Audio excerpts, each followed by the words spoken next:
Jenny. I'm Amra. And we are vocal advisors. We are here to talk to you today about pause up or pause down for effective greeting and people impulse control. Oh, this would be useful now. Well, you ran it for practice. Go for it. All right, so I am going to start off by saying there's not going to be any earth-shattering news, breaking new news in this presentation. I am sorry. So it is going to be some repeat of probably what you've heard, but a chance to maybe take another look at it. Some of the same stuff that you will have heard in Deb's presentation, you will hear in ours, because that's just the way the dog training world goes. All right, so when we talk about our greeting goals, what are we looking for, okay? What is our expectation? We are looking for our puppy to obviously be in a sit or a stand position, nice and calm.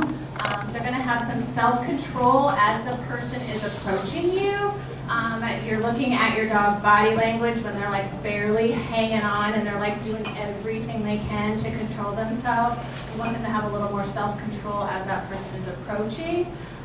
We're looking for that person to kind of become a cue to check in with the raiser as they approach.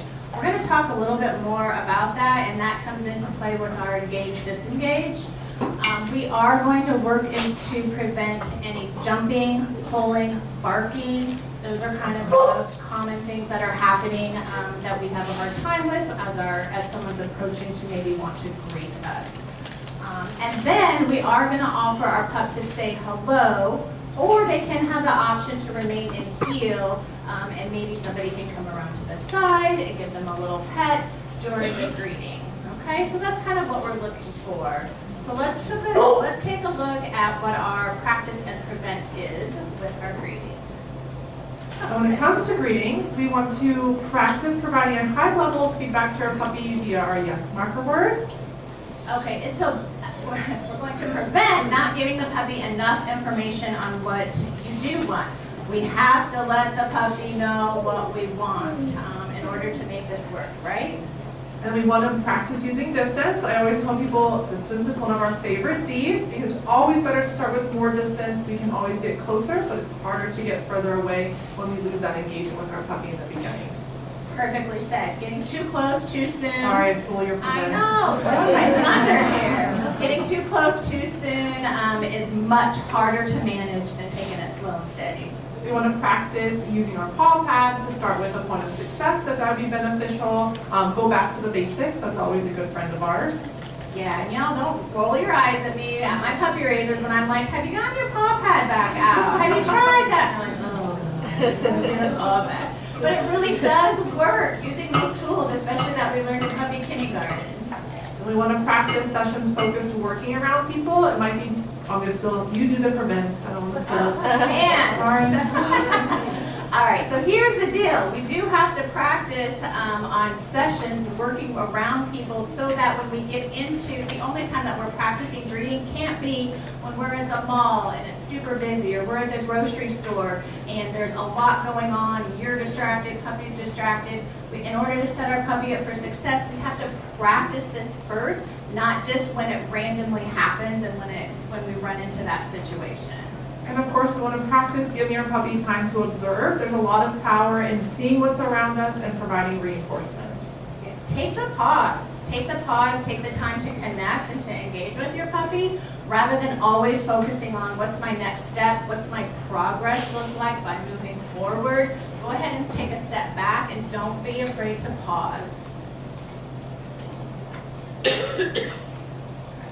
All right, so we are going to break down the approach of the greetings, and we start off with building on our 3Ds. So you haven't heard the word before, but distance. You don't hear us talk about it enough, right? So we are going to start with more. So right, more distance. That is going to be your friend here. Distraction, we're going to start low distraction. Without a lot of eye contact, just talking normal movements, not a lot of high energy level. And then duration, we're going to start with a short session, low expectations, short sessions. And then building that reinforcement history. The number of times that we reinforce our puppy with that yes marker word is so important, particularly in the beginning, because we want to be giving a lot of feedback points to our puppy. We want to let them know a lot of the do's that we do want from them, so we're preventing a lot of the undesirable behaviors from coming out. Because if they're getting all of that feedback, that engagement's going to be with us, we're going to be building on it, and we're preventing a lot of the behaviors we don't want. Engage, disengage. So Deb talked about this a little bit. We all love a good engage, disengage. We practice it in our meetings regularly. We're building on it in the community when we're out with our puppy. So there's two levels when we're looking at this. We have level 1, which is when the puppy starts with just looking at that distraction. We're going to start giving some feedback because we do want to make sure we're providing information to the puppy on what we do want when that distraction comes into our environment. Particularly in those early stages with our puppy, when we haven't really understood what it means to disengage just yet. So we're going to start with an initial couple of feedback points. We're then going to start letting the puppy have that time to process and think, can they look away from that distraction? And we're going to start capturing those disengagements with our yes marker words so that they understand that when they look at that distraction, it starts to become a cue to check in with us. That's where that power of choice comes. Sometimes we're going to move between those levels, and of course our distraction and our distance all play a factor into that. And so sometimes we're going to go back to level 1 before we can move back to level 2. But when we are building with our puppy, these are the different things that we're talking about when it comes to building on engage, disengage. Yeah, and I'll just add to that, so if any time during the engage, disengage session, and you're using that marker word and you're getting 0 response from your dog, so you say yes, and there is 0 response and they're still locked in, that's a cue to you that you really don't have their intention and you need to go ahead and increase your distance and start working from there until you have that nice response to that yes marker word. Okay, so I think we're going to look at a little training session here. No, first we have something to sorry. talk about. Okay. Do you want to take the 3Ds again? Or do you want to be attention? Always makes me take the 3Ds. All right, so we have a little training session video that you're going to watch next. So what we're working on here is we're working with a younger puppy and we're working on some people impulse control, because when you think about it, also people impulse control is a part of a greeting as well, because that's the first part of a greeting, right? Somebody is coming and approaching you. So what we did is we started playing around with some distance. I don't have to go into great detail with that. You're going to see it on the video. We started working, we did a very short session. It's about a minute total, and then we gave the puppy a break. We start to lose focus after that, minute to minute and a half mark. So we want to make the session nice and short. Reinforcement. So you're going to see me doing a lot of marking and rewarding with the puppy. Pretty much after every movement that Jenny is making, we're working with a younger puppy, building that puppy's up for success.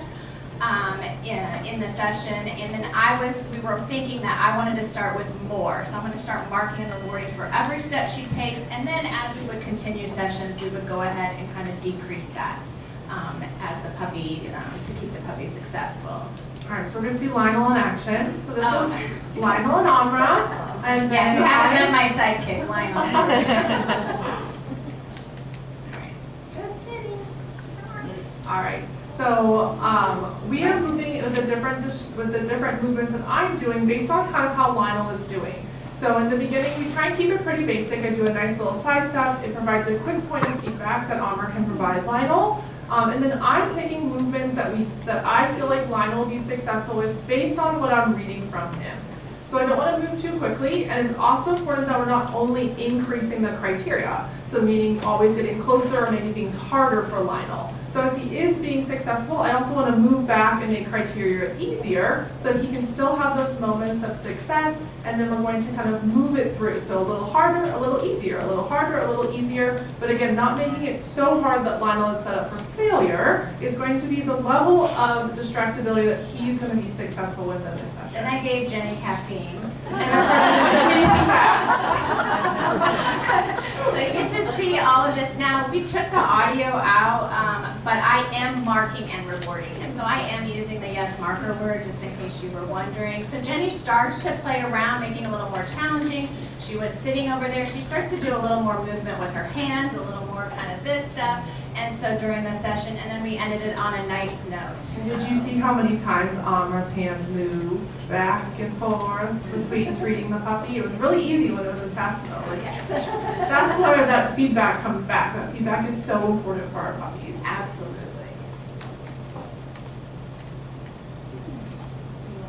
Oh, sure.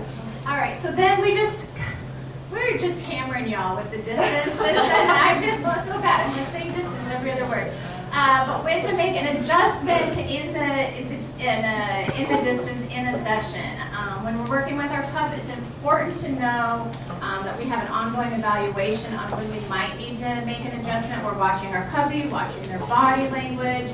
As our pup is having good success, we can take a break. We can make the criteria easier to maintain success. We don't always have to keep making things harder and harder and harder in a session. You make it a little bit harder, go back down to easier, a little bit harder, and then guess what? You can even end even easier. So you don't have to end, but you're trying to push the envelope. So I didn't read this. Do you want me to do the second one? Yeah. Okay. If your puppy is maybe having a little challenge in the session, what we want to do is try and find a point of success. So decrease that criteria, make things easier for them. Have that point of success, end your session. So you're ending on a high note, you're ending with giving the puppy a nice feedback point, and then we're going to stop. Well, you might be like, well, now they're doing so good. No. It's always been one more ism. I told you, she can be mean. Kimberly said, sweet Jenny, you heard that. We call that one more-ism. We don't want to do one more-ism. So when you feel your one more-ism coming up, that's when you're like, no, you're stopping, you're ending. All right, so now we're going to go ahead and break down the hello. So we have a couple different ways that when we're doing the greeting. One is the traditional, we've got our puppy in the heel position on our left-hand side. We're really focusing on that rate of reinforcement as that person's approaching. Puppy can be in a sit or a stand position, whichever your puppy's being successful at. And then we're also going to work on a fist target greeting, which is where we have the opportunity to give our puppy a 4 on the floor greeting, and we're going to step through building on that greeting with them. And during all of this, we are going to be monitoring the puppy's body language during the hello, whether or not they're comfortable with even the greeting in the first place. All right, so we're going to start with fist target greeting. So this is something that we build on initially in puppy kindergarten with our puppies. In this first video that we're going to go through here, you're going to see where I'm going to have a nice approach with Lionel. Amra's going to be marking and rewarding that approach. When we do have that interaction, it's going to be very short. So Amra's going to be marking the moment that Lionel's nose touches my fist, and that treat delivery is going to take place right back in front of her. So we're going to give it just a second.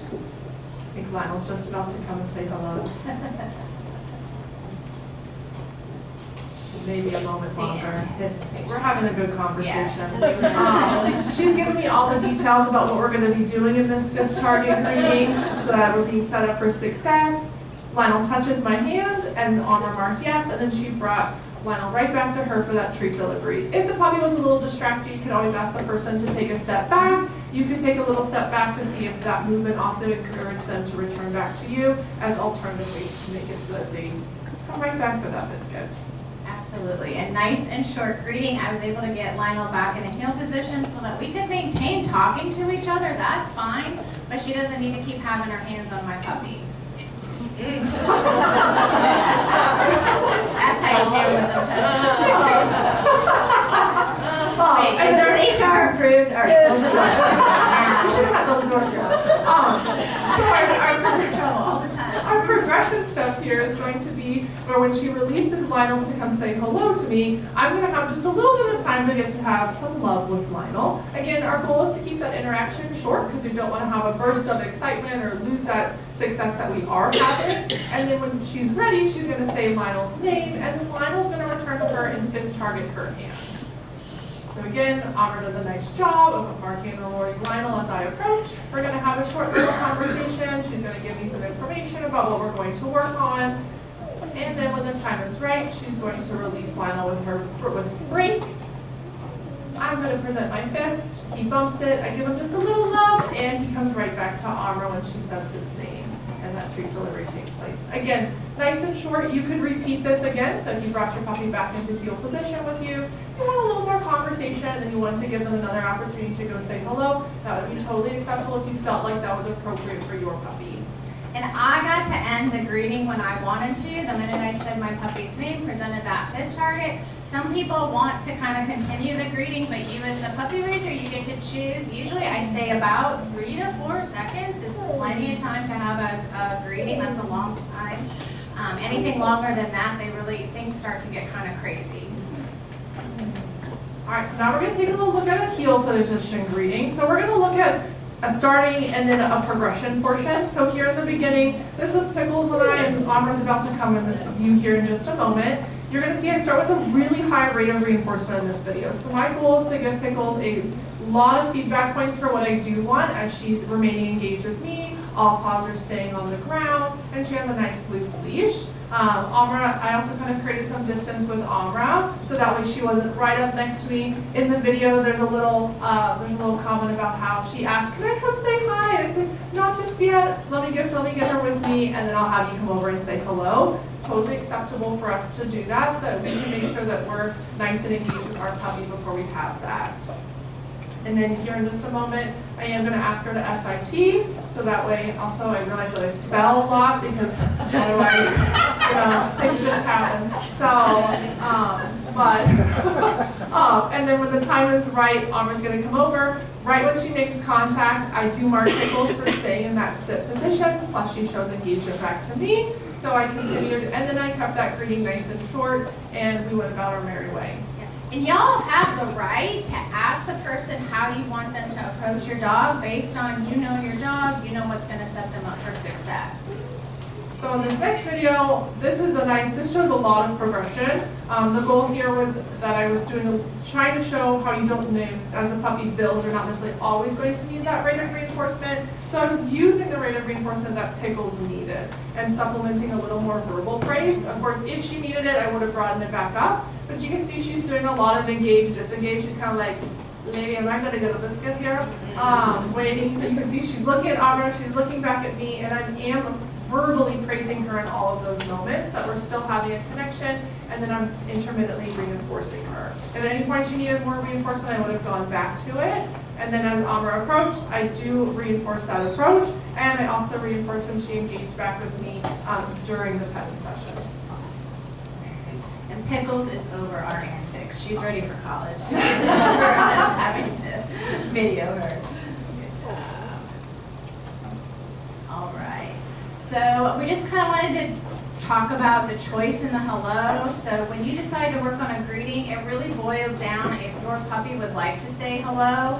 If you're doing a fist target greeting and the puppy contently just stays with you, but the person approaching is holding out their fist, you know what? Your puppy's giving you information. They're like, "Hey, I'm good here. It's all right. I'm happy here." So having that person continue to encroach on their space is not helpful. And the puppy only has so many ways to say what it needs, and that is a way of the puppy telling you, "I'm good here."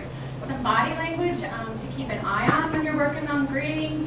You see it when your dog does a little wiggle, so you're like, "Oh, they're excited," but then it's a back up.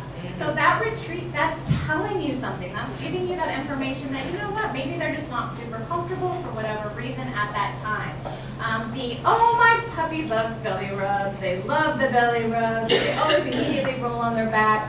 Well, that is an indication that they might not actually be comfortable with a greeting. Yes, some dogs do love belly rubs, but an immediate drop down, roll over to the back every time someone approaches, that's something to talk to your club leader, your advisor about. That lip licking with that lowered head, they're like a little bit just unsure, low tucked, rapid tail wag, y'all know. But it's important to watch your dog and read your dog's body language rather than be concerned about that person approaching. I'm more concerned about me and my dog and how they're feeling than if I possibly hurt somebody's feelings by having them hang back or just wait or telling them no, they can't pet the dog. You are your puppy's advocate. It is one of your most important jobs as their puppy raiser. Anything to add to No, that? you stole my line. That's what she gets, making me say distance all the time. other people is one of our greatest friends. So utilizing our neighbors, our friends, our relatives to help us out are really great training tools for us. Because we're going to be able to have more control over those encounters. We're going to be able to modify things, increase things as we need as we're building with our puppy. Plus, you're going to be able to give them feedback. So maybe you have kind of given them a plan. This is what you were having them do, but we need to make an adjustment. Maybe you're going to have them dial it up, or we need to decrease it, increase distance, change things up, which are really easy to do when we have the power with the person across the way from us versus when we're only working with the public. Because we know people are not always as easy to work with when we're out because they're eager to see our puppy. So if we can really build that reinforcement history with people that we can have more control over, it's extremely valuable for us. All right.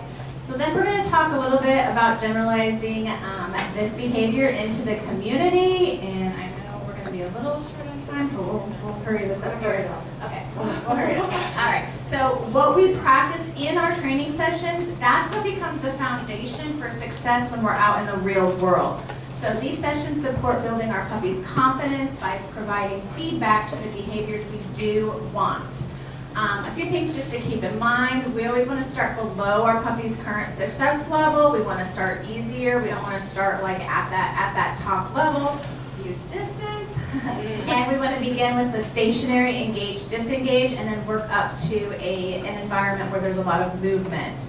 We also want to be super mindful of the rate of reinforcement needed to keep your puppy successful. I always get that feedback a lot that, man, Amber, you treat your puppy a lot. Well, when we're working in training sessions, that's how my puppy is understanding that's how I'm giving them feedback to the behavior that I do want.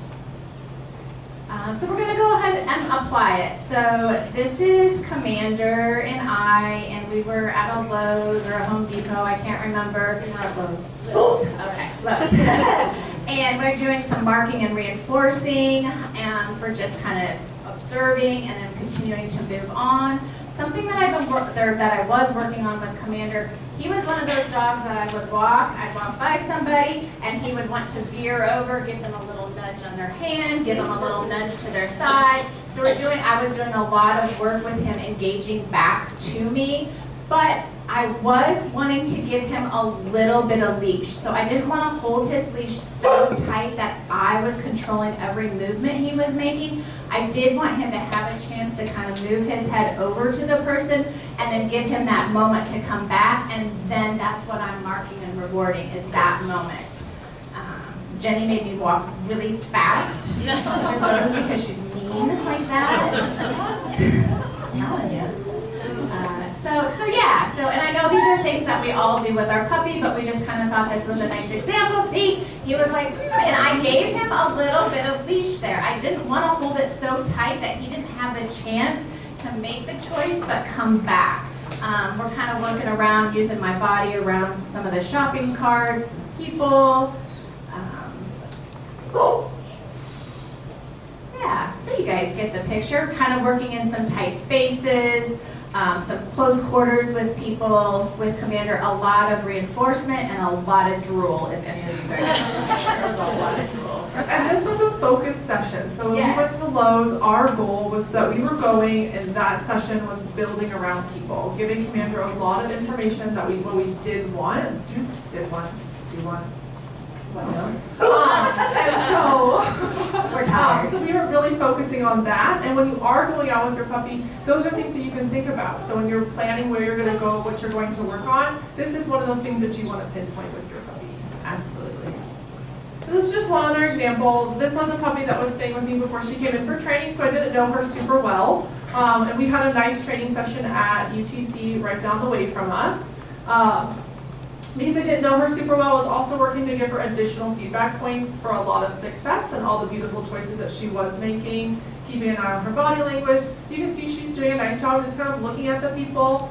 Here, we had a slight encounter where there was a stroller making for a tighter space for us. And as I took a little step closer, I also realized that there was 3 people walking towards us. So I made the decision to stop, pause, and observe, and then continue to give Pembroke feedback for what I did want, and those people decrease their distance to us and then move past us. And then when the time was right, and I felt like we were both in the right headspace to move forward, I told her that let's go. I also did it walk through super quick so I could kind of give her some nice feedback at the pace she was comfortable with.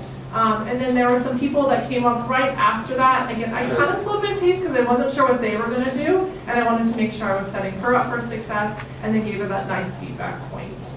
Yeah, and this was a dog, like Jenny said, she had just had her not even 24 hours, and she had flown in from Texas.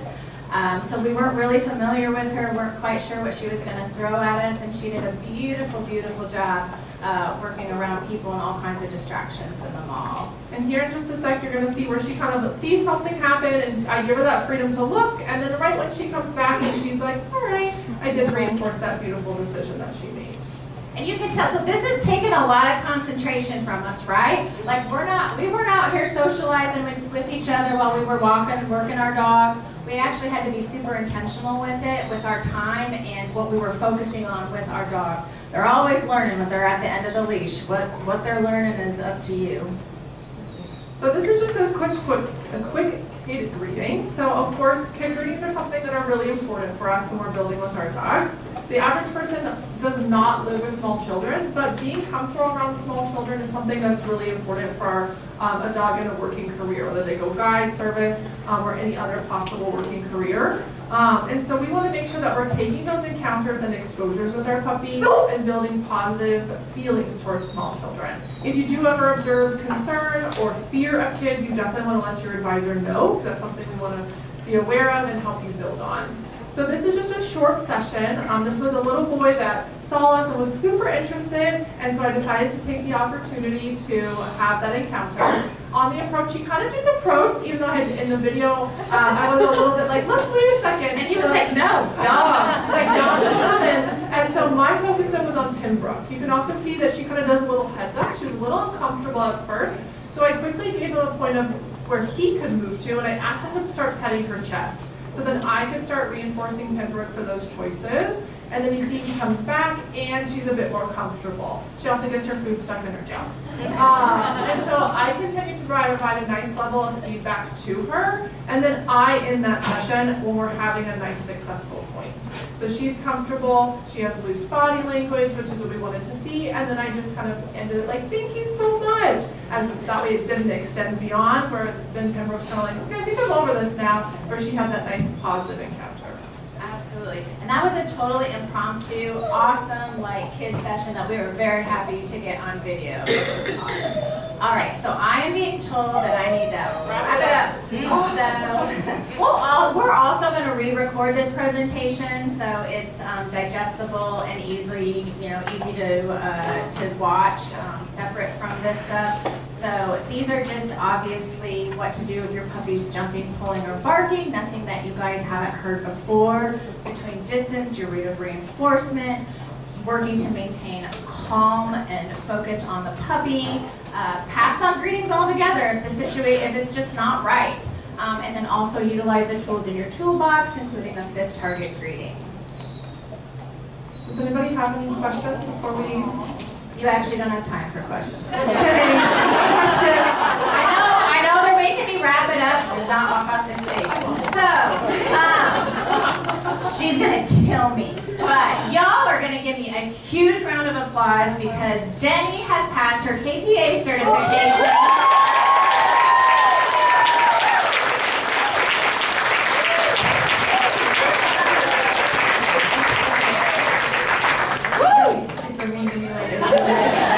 It is a hard certification to get. It takes a lot of time, a lot of commitment. She did it all while working full time and serving her puppy raisers tremendously well. So it is a big accomplishment and we're very proud of you and congratulations.